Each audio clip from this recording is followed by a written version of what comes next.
নজিরবিহীন গণ আন্দোলনের মুখে প্রধানমন্ত্রীর পদ থেকে ইস্তফা দিয়ে শেখ হাসিনা ভারতে পালিয়ে যাওয়ার পর বিক্ষুব্ধ জনতার গণভবন আক্রমণ করা মোটেও আশ্চর্য হওয়ার মতো কোনো ঘটনা নয়। কয়েক বছর ধরেই সরকারের গভীর পতন লক্ষ্য করা যাচ্ছিল। বাংলাদেশের অলৌকিক অর্থনৈতিক উত্থানের কারণে অনেক মানুষ চরম দরিদ্র অবস্থা থেকে বের হতে পেরেছিল, তবে তা টেকসই হয়নি। এছাড়া সকল নির্বাচনে কারচুপি, স্বাধীনতা হরণ, সকল গণতান্ত্রিক প্রতিষ্ঠানকে ধ্বংস করা সহ নানা কারণে সরকারের প্রতি মানুষের হতাশা বাড়ছিল। 5 আগস্ট শেখ হাসিনা প্রধানমন্ত্রীর পদ থেকে ইস্তফা দিয়ে ভারতে পালিয়ে যাওয়ার পর সেনাপ্রধান নতুন একটি অন্তর্বর্তীকালীন সরকার গঠনের উদ্যোগ নেয়। এরপর তিনি রাষ্ট্রপতি ও গণ অভ্যুত্থানের নেতৃত্ব দেওয়া ছাত্র নেতাদের সঙ্গে আলোচনা করে 8 আগস্ট অন্তর্বর্তীকালীন সরকার গঠন করেন। অন্তর্বর্তীকালীন সরকারের প্রধান হিসেবে শপথ নিয়েছেন নোবেলজয়ী ডক্টর মোহাম্মদ ইউনূস। তিনি সর্বজন গ্রাহ্য, নির্দলীয় ব্যক্তি এবং তার সততার জন্য ব্যাপকভাবে প্রশংসিত। গরিবের ব্যাংকার হিসেবে পরিচিত ক্ষুদ্র ঋণ ধারণার এই প্রবক্তাকে ব্যক্তিগত প্রতিহিংসা বশত শেখ হাসিনা দীর্ঘদিন হয়রানি করেছেন। তার বিরুদ্ধে অসংখ্য মামলা দায়ের করে হেনস্থা করেছেন। এমন একজন ব্যক্তি অন্তর্বর্তীকালীন সরকারের প্রধান হওয়ার পর অনেকেই আশাবাদী হয়ে উঠেছেন এবং স্বস্তির নিঃশ্বাস ফেলছেন। বেশিরভাগ মানুষের ধারণা ডক্টর ইউনূস প্রয়োজনীয় রাজনৈতিক সংস্কার করে দেশের গণতন্ত্র পুনঃপ্রতিষ্ঠা করতে পারবেন। একই সঙ্গে স্বৈর শাসকের উত্থান রোধ করার পাশাপাশি তিনি অর্থনীতিকেও পুনরুদ্ধার করতে পারবেন বলে তাদের বিশ্বাস।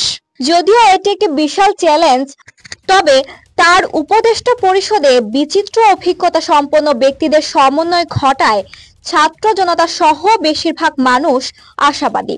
অন্তর্বর্তী সরকারকে 90 দিনের মধ্যে নির্বাচন আয়োজন করার সাংবিধানিক বাধ্যবাধকতা রয়েছে।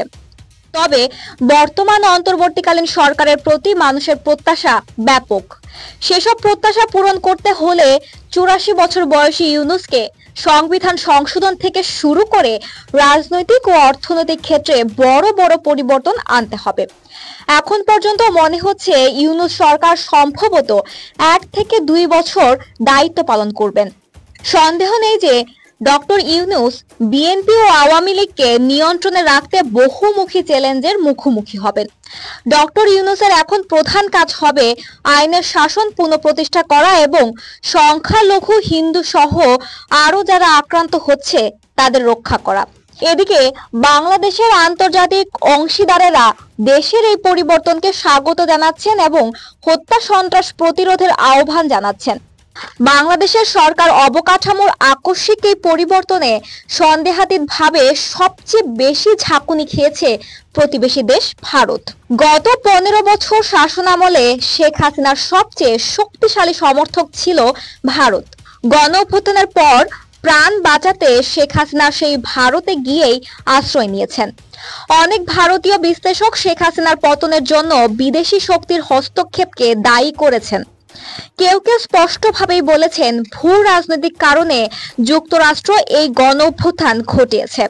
সম্প্রতি ভারতের সঙ্গে চীনের বৈরিতা বেড়ে যাওয়ায় বাংলাদেশ একটি ভূ রাজনৈতিক যুদ্ধক্ষেত্রে পরিণত হয়েছে।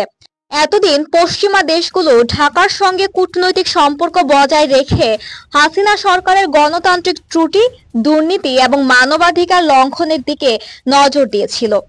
পশ্চিমাদের এমন নীতি হাসিনার অপশাসনকে দীর্ঘ হতে সহায়তা করেছে বলে অনেক রাজনৈতিক বিশ্লেষকদের অভিযোগ রয়েছে।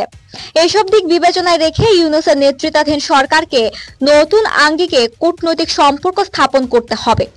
পশ্চিমারা যেহেতু ডক্টর ইউনূসকে সমর্থন জানিয়েছে, ধারণা করা যায় তাদের সহযোগিতায় তিনি পোশাক খাতকে শক্তিশালী করতে পারবেন। এর পাশাপাশি ইউরোপীয় ইউনিয়ন ও আঞ্চলিক সম্পর্কগুলো পুনর্নির্মাণে তিনি মনোযোগী হবেন।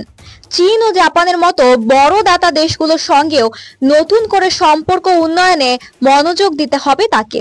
অর্থনৈতিক স্থিতিশীলতার জন্য নতুন সরকারকে এখন বিদেশি আর্থিক সহায়তার দিকে হাত বাড়াতেই হবে। সেক্ষেত্রে ভারতের সঙ্গে সম্পর্কটা কেমন হবে সেটি এখন দেখার বিষয়।